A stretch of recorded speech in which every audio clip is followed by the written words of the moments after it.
ओहदा संभालते ही वजीर आजम शहबाज शरीफ का बड़ा फैसला, गैर जरूरी इदारों को जमिया बंद करने का हुक्म, नुकसान में जाने वाले हुकूमती मिल्कियती इदारों की निजकारी का भी फैसला।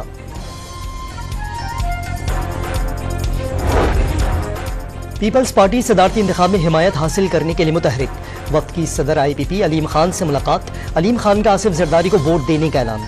MQM पाकिस्तान से भी वोट की दरखास्त कर दी, मौलाना फजलुर रहमान से भी दोबारा मुलाकात का फैसला।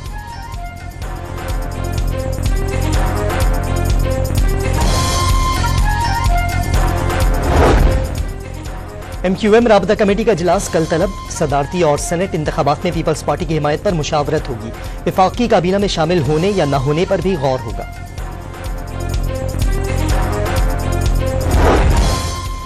सुन्नी तहत काउंसिल मखसूस नशिस्तों से महरूम, पार्टी मखसूस कोटे की हकदार नहीं, इलेक्शन कमीशन का फैसला।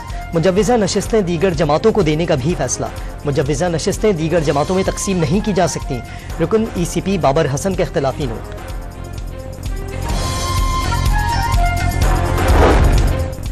PTI रहनुमा बैरिस्टर अली जफर ने इलेक्शन कमीशन का फैसला गैर आईनी करार दे दिया, तमाम मेंबरान से इस्तीफे का मुतालबा, आईनी खिलाफ वर्जी पर आर्टिकल 6 लगना चाहिए, सेनेट से खिताब।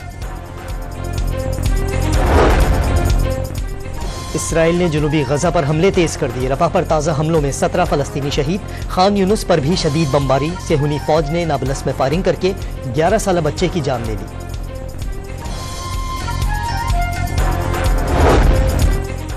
गिलगित बल्तिस्तान में पहाड़ी तोदे गिरने से 2 अफराद जाँ बहक, 7 जख्मी। खैबर पख्तूनख्वा में बर्फबारी, तूफानी बारिशों और लैंडस्लाइडिंग से 35 जानें गईं, 46 घर मुकम्मल तबाह।